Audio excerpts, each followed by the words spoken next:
नाजरीन, वसीला उर्दू टीवी आपके रूबरू है। सारे जहां से अच्छा हिंदुस्तान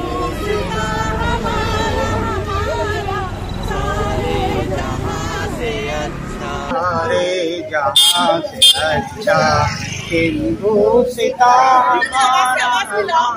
अच्छा सारे जहां से अच्छा।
हमारे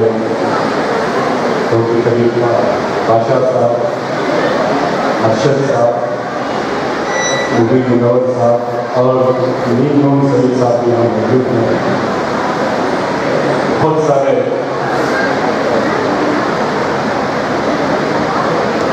बड़ी शख्सियात स्टेज पर मौजूद हैं। मैं आप सबका इस्तकबाल करते हुए यहाँ पर मौजूद नौजवान साथियों, अन्य बच्चों, एक तरफ इतनी बड़ी शख्सियत स्टेज पे, दूसरी तरफ स्कूल के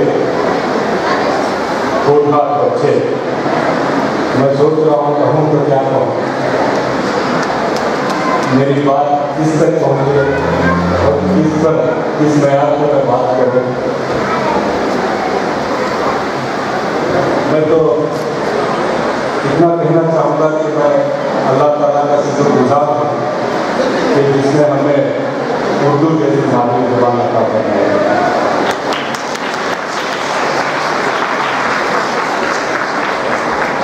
इसके बाद मैं उनके ज़मीन में जो मेरे मित्रों का शुक्रगुजार हूँ, उन्होंने मुझे यहाँ पे मौजूद किया और चंद कलिमात के हिसाब का फरमाया। मैं सच कहूँ तो मेरे तसव्वुर में जो मुखातिबीन थे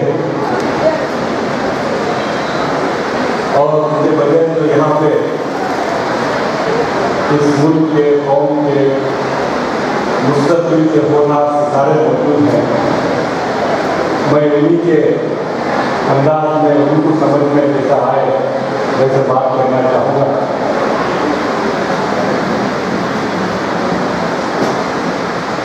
क्योंकि हम सब जानते हैं कि उर्दू हमारी मातृ ज़ुबान है, माँ की गोद में हमने उर्दू सीखा,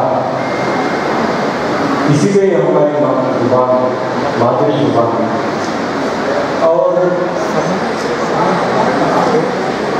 मुझे जितना समझ में आता है, जितना मैंने जाना है, उर्दू का मतलब लश्कर है, फौज है, मिलिट्री है। नीलू सईद साहब को एक बार मैं सुन रहा था, उनके और भी दूसरे ख्याल चाहे, लेकिन जो आम तौर पर हम समझते हैं कि इसका माना उर्दू का फौज, लश्कर या मिलिट्री होता है और ये फौजी बाजारों में पैदा हुई जुबान है। खासतौर से मुगलिया दौर में शाहजहानी फौजी बाजारों में पैदा हुई जुबान, ये हमने पढ़ा है। और इस जुबान को फैलना फूलना प्रवान करने का मौका कई राजा नवाबों ने, बादशाहों ने, उनके सरकार मिला। और उस वक्त जब उर्दू की शुरुआत हुई तो ज़्यादा उर्दू नज़म और शेर व शायरी में इसका इस्तेमाल होता रहा और बाद में उर्दू ने नस्ल में भी अपना लोहा मनवाया। आज जो उर्दू ज़ुबान है, मैं ये कहना चाहूँगा कि ये एक जिम्मेदारी, एक ज़ुबान बनकर नहीं है, सिर्फ एक ज़ुबान नहीं है, ये हमारी जिम्मेदारी है।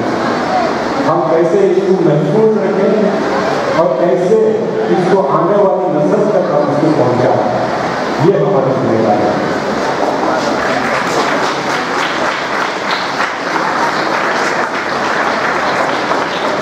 बेशक बैनुल-अक़वामी ज़ुबान है,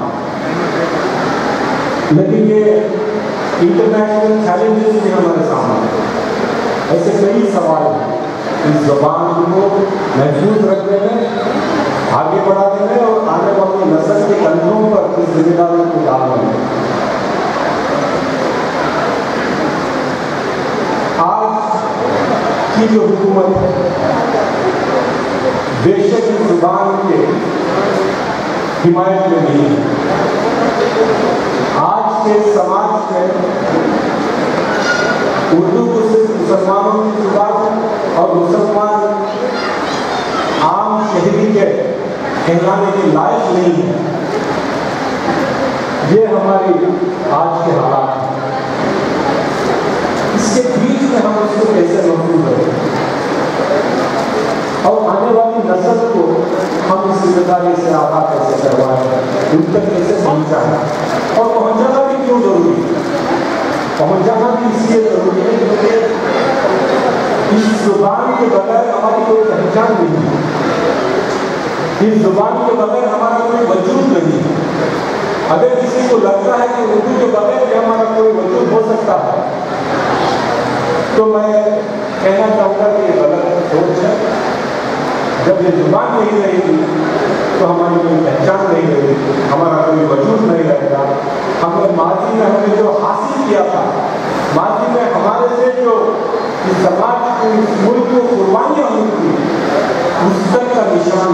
मिलेगा अगर उर्दू जुबान में। इसीलिए इस जुबान को हमें महफूज रखना है, इसीलिए इसकी हिफाजत करनी है। हमारी तहजीब, हमारा तमद्दुन, हमारी तारीख सब इस जुबान में एक ऐसे संदूक में बंद है जिसकी चाबी सिर्फ उर्दू है।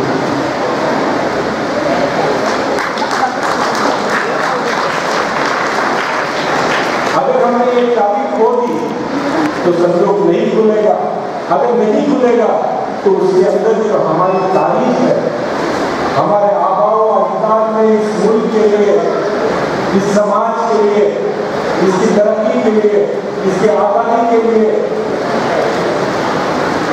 इसको मजबूत रखने के लिए जो कुर्बानियां दी, आज तारीख को नए तौर से इनकी बात हुकूमत कर रही है। क्या लिखना चाहेंगे आप?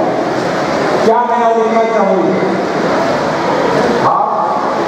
हमारे इस मुल्क के लिए कानून को, हमारे इस मुल्क के लिए कुर्बानियों को बदल करके जिन लोगों ने कुर्बानियां नहीं दी, जिन लोगों ने हिम्मत नहीं दिखाई इस मुल्क के साथ खड़े होने के लिए, इस मुल्क के आवाम के हक के लिए बात करने की जो हिम्मत नहीं दिखाई, ऐसे लोगों की बढ़ाई करना और जिन लोगों ने कुर्बानी दी उनको कमजोर करने के लिए आप वापस तारीख लिखना चाहते हैं।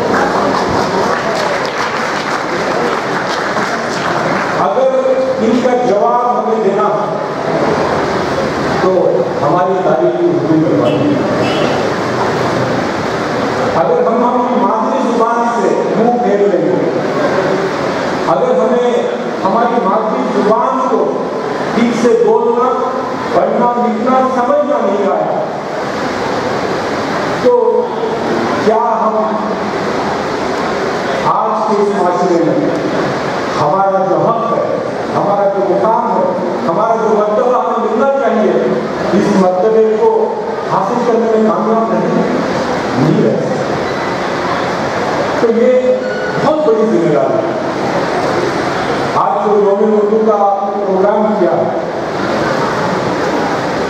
ऐसे प्रोग्राम, ये सिर्फ प्रोग्राम नहीं है, ये फिक्र की मुद्दे। हम यहाँ फिक्र करने के लिए जगह हो गए और उसको इस मुल्क में, हिंदुस्तान में इस फिक्र के साथ हमें आगे बढ़ना है कि कैसे इस जुबान की दुनिया को हम इतना मजबूत कर दें कि इससे जो भी इमारत तामीर होगी, आने वाले कई साल, कई सदी इस जुबान को कमजोर करने की कोई कोशिश ना करे, और करेगी तो कामयाब ना।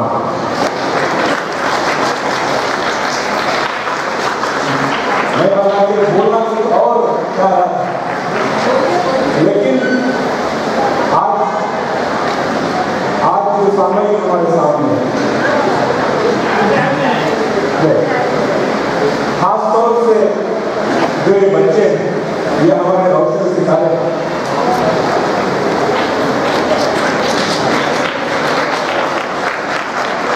इन्हीं के जरिए हमें हमारा बिस्तर को तैयार करना है, इन्हीं के जरिए हमें हमारी नई पहचान बनानी है, और जो हम मेहनत करेंगे, जो सीखेंगे, उनको संवारेंगे, ये सिर्फ इनके माँ बाप की जिम्मेवारी नहीं है, ये पूरे माशरे की जिम्मेवारी है। ये पूरे माशरे को मिलकर के इनकी परवरिश और इनको आगे बढ़ाने का काम हमें करना है। इतना कहते हुए उर्दू की खिदमत में कितने लोग लगे हैं? बहुत कम लोग। पूरे शहर बेंगलोर में आप सुन सकते हैं कि कितने लोग इसमें दिलचस्पी रखते हैं, इसे कितने लोग आगे बढ़ाना चाहते हैं। उन चंद लोगों के जरिए अगर हम सब मिल गए, सर जोड़कर बैठ गए और हमने ये आज़म कर लिया कि हमें ये हासिल करना है, तो मैं पूरे दावे के साथ कहना चाहूँगा, इसमें जो कुदरत ने मोहब्बत इसमें जो खुलूस, इसमें जो अपनानियत, भाईचारगी, इतनी कोशिशों के बावजूद अगर ये जिंदा है, कोई और जुबान होगी तो मैं समझता हूँ कि आज कहीं इसका नाम को निशान नहीं होगा। जुबान को मजबूत करने के लिए, उसकी तरक्की के लिए हम सबको काम करना है। आज किसी और मौके पर मैं इतना आप लोगों को कहना चाहूँगा, इसकी खिदमत के लिए कभी भी, कहीं भी, किसी भी वक्त मेरी जरूरत पड़े तो आवाज़ दीजिएगा। इंशाअल्लाह मैं भी आप लोगों के साथ करता रहूँगा। शुक्रिया।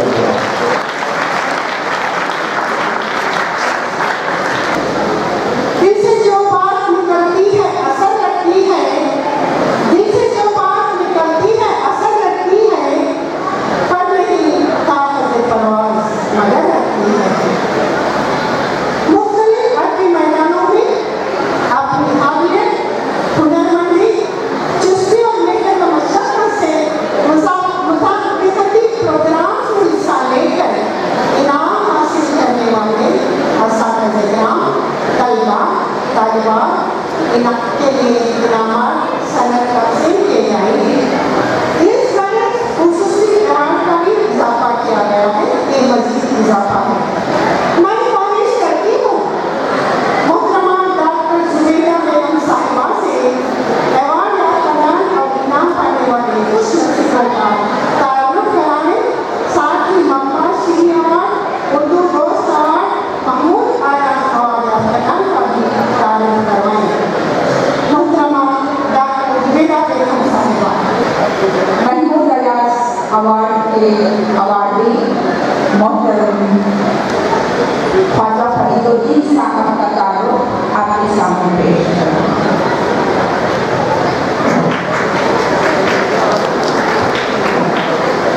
कहा जाता है कि दुनिया दो तरह के लोगों से भरी पड़ी है। एक वो जो चलो तुम उधर को हवा को जिधर की पर अमल लगा होते हैं, और दूसरी किस्म में ऐसे लोग मिलेंगे आपको जो हो सकते की पासवानी के बार गुजार हड्डियों पर संभल कर चलते हैं, मगर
जरूरी है। इसी की राह में मैं ये सब कर रहा हूँ। मुझे दुनिया में बिना कोई आजाद कोई चाहत कोई परवाह नहीं है। मौजूद ख़वातीन और हज़रात, महफिल निसा इस नई कीमत मुफ्त उर्दू और मुहिब वतन जैसी पार्टी को दिल से दुआ देती है, जिसकी उम्मीदें खली हैं और जिसके मकासद जरूरी हैं। आइए ये अपने नेक कामों में इसी तरह हमतन जोश व खरोश के साथ आगे बढ़ते रहें। मैं आज के हमारे तमाम मौजूद जिम्मेदार हस्तियों से जो शर्नशीन पर मौजूद हैं, हज़रत गुजारिश करती हूँ कि आप तहनीत और महमूद अयाज अवार्ड से आपको नवाजें। शुक्रिया।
ऐसा ही एक और उनका शिरोमणि आमतौर पर मुनफरिद काम के लिए पेश किया जाता है। इस बार ये अवार्ड शमसुन्निसा साहिबा के हिस्से में आया। शमसुन्निसा साहिबा तर्जुमे में नहीं कभी जन्म लिया, लेकिन वो बरतानिया की शहरी है। पिछले 7 साल से वो मम्मी मुकीम है और सबसे अहम काम ये है कि वो BBC उर्दू सर्विस के साथ जुड़ते हुए 1977 में मुत्तहिदा अवार्ड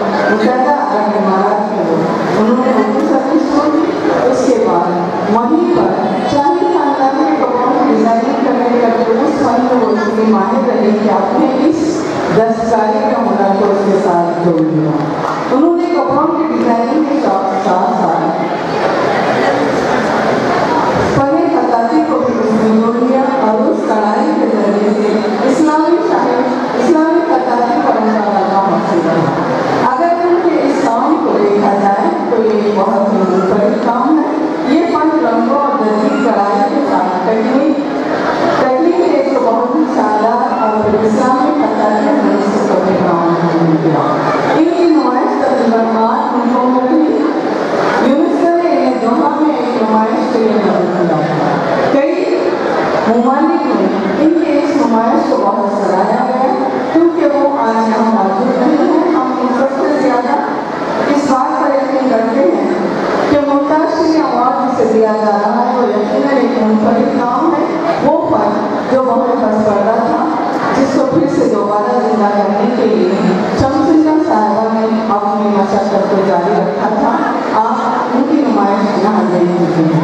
क्योंकि वो उस वक्त अलीम है, आ नहीं सके, तो उनकी भतीजी ये अवार्ड हासिल कर रही है। मैं सभी सुल्ताना से ख्वाहिश करती हूँ कि वो गाइस पर तशरीफ लाएं और सभी जहाँ से ख्वाहिश करती हूँ कि वो गाइस पर तशरीफ लाएं।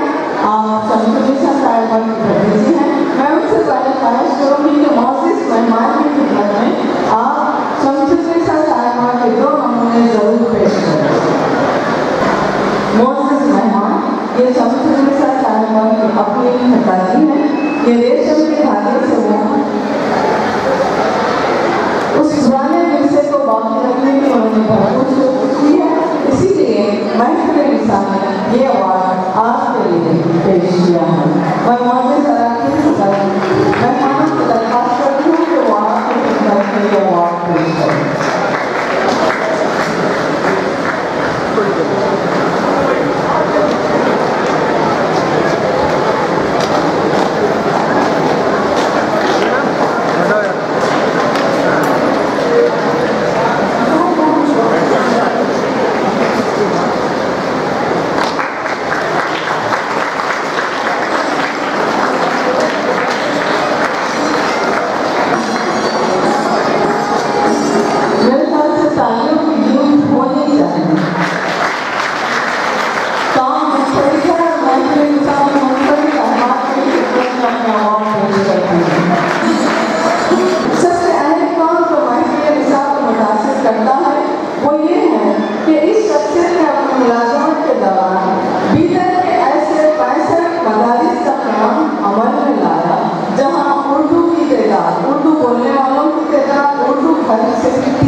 Subscribe to my channel and also press this bell icon so you can get latest video notifications.